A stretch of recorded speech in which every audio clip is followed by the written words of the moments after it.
জামাত শিবিরে কি চলছে আর বিএনপিতে কি চলছে একটু তুলনা করাটা জরুরি হয়ে পড়েছে এবং আমরা আহ্বান জানাতে চাই যে বিএনপি জামাত শিবির থেকে শিক্ষা নিক।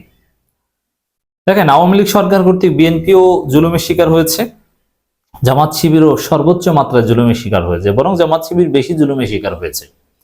বিএনপির উপর যে জুলুম নির্যাতন সেটাকে আমরা ছোট করছি না, সেটা কম নয়, অনেক। কিন্তু দেখেন, হাসিনা পালানোর পর কয়েকটা দিক, হাসিনা পালানোর পর হাসিনার সহযোগী বা গণহত্যাকারীদের সহযোগীদেরকে ধরে যদি কেউ উত্তম মধ্যম দেয়, আমি ব্যক্তিগতভাবে সেটাকে জায়েজ মনে করি এবং সেটা স্বাভাবিক মনে করি।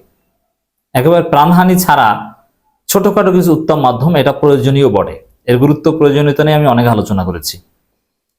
অতএব বিএনপি বা সাধারণ জনগণ বা পুলিশ বা থানায়ও যতটুকু প্রতিক্রিয়া দেখিয়েছে এটা একেবারেই স্বাভাবিক, এটা হওয়ার কথা ছিল, বরং এর চাইতে বেশি হওয়ার কথা ছিল, কম হয়েছে, এটা নিয়ে কিন্তু কোনো কথা নেই।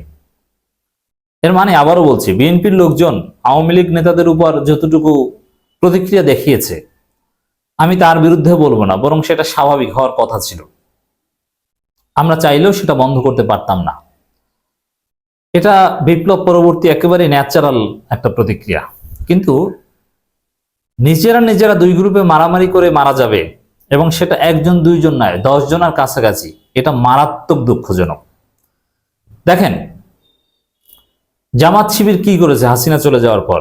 কোথাও দেখেছেন নিজেদের মধ্যে মারামারি? যদিও নিজেদের মধ্যে মারামারি এটা জামাতের ইতিহাসে কখনো নেই, তবে হ্যাঁ, গ্রুপিং আছে জামাতেও, কিন্তু ভাগ বাটোয়ারা নিয়ে সেটা নেতৃত্বে বা আদর্শিক বিভিন্ন বিষয় নিয়ে ইখতিলাফ, সেটা গ্রুপিং বললেও ভুল হবে। আর সূক্ষ্ম গ্রুপিং কিছু কিছু জায়গায় আছে, এটাও আমি অস্বীকার করব না, কারণ অনেক বাস্তবতা অস্বীকার করলে এতে সংগঠনের ক্ষতি হয়, এজন্য অনেক বাস্তবতা আমরা অস্বীকার করব না।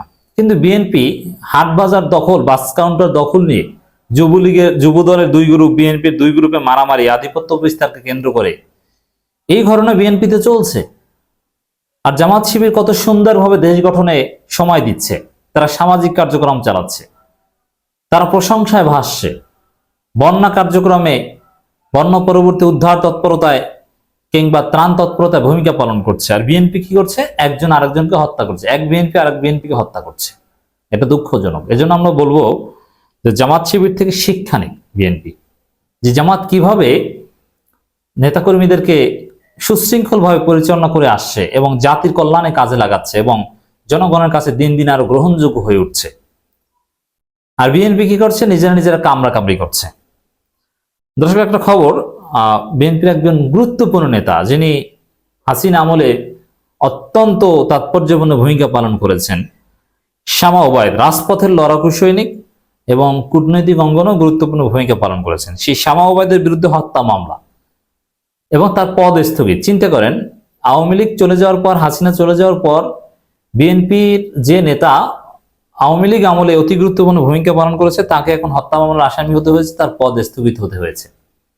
এটা বিএনপির জন্য অত্যন্ত দুঃখজনক। এগুলো কেন ঘটেছে? এই বিষয়গুলো জামাত শিবির থেকে শিক্ষা নেওয়া উচিত বিএনপির, যাতে না ঘটে। জামাত কিভাবে নেতাকর্মীদেরকে সুশৃঙ্খল ভাবে পরিচালনা করছে। জামাতের লোকজন তার ফেরেশতা না, তাদের লোকজনেরও রক্ত মাংসে করা, তাদেরও ক্ষোভ আছে, তাদেরও কিছু পাওয়ার ইচ্ছা আছে, কিন্তু কই, তাদের মধ্যে হত্যা তো দূরের কথা, প্রকাশ্যে বিরোধ আছে এরকম কোনো খবরও আপনারা কোথাও পাবেন না। ফরিদপুরের নগরকান্দায় কৃষক দলের কেন্দ্রীয় সাধারণ সম্পাদক পদ স্থগিত। শহীদুল ইসলামের সমর্থক কবির ভূঁইয়াকে 50 কুপিয়ে হত্যার ঘটনায় বিএনপি সাংগঠনিক সম্পাদক, তারও পদ স্থগিত। শামা ওবায়দ ইসলাম রিঙ্কুকে 52 আসামি করে মামলা করা হয়েছে। নগরকান্দা থানায় নিহত কবির ভূঁইয়ার স্ত্রী মনজিলা বেগম 44 বাদী হয়ে মামলাটি করেন। চিন্তা করছেন, এখন তারা দেশ গঠন করবে, জাতি গঠন করবে, জনগণের কাছে গ্রহণযোগ্য হবে, নির্বাচনী প্রচার প্রচারণে এগিয়ে থাকবে, আর এখন তাদেরকে হত্যা মামলা আসামি হতে হয়, তাও আওয়ামী লীগ কর্তৃক নয়, নিজেদের কর্তৃক। এটা খুবই দুঃখজনক। এই জন্য বিএনপির উচিত দল গঠন করতে এই অন্তর্বর্তীকালীন সরকারকে আরো বেশি সময় দেয়া, যাতে তারা এই দ্বন্দ্ব সংঘাত এগুলো কাটিয়ে একটা স্টেবল সিচুয়েশনে যেতে পারে। নগরকান্দা থানার ওসি আমিনুর রহমান নিহত কবির ভূঁইয়ার স্ত্রী মনজিলা বেগম বাদী হয়ে থানায় লিখিত অভিযোগ দিয়েছেন, তিনি জানিয়েছেন অভিযোগের ভিত্তিতে হত্যা মামলা প্রস্তুতি চলছে।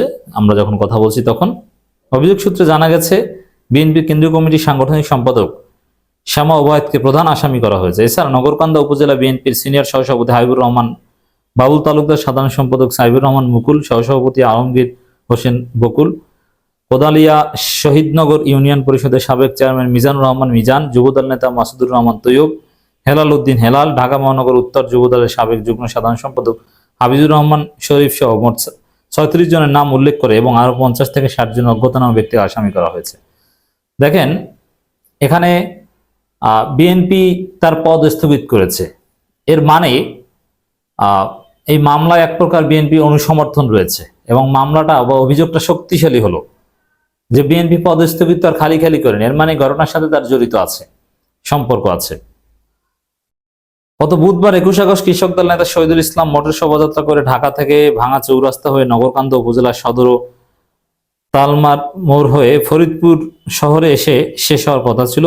তবে নগরকান্দা সদরে শ্যামা ওবায়দ সমর্থকরা শহীদুল ইসলামের সমর্থকদের উপর হামলা করে নিজেদের দখলে নিয়ে নেয় এবং বাজারে সশস্ত্র মহড়া দেয়।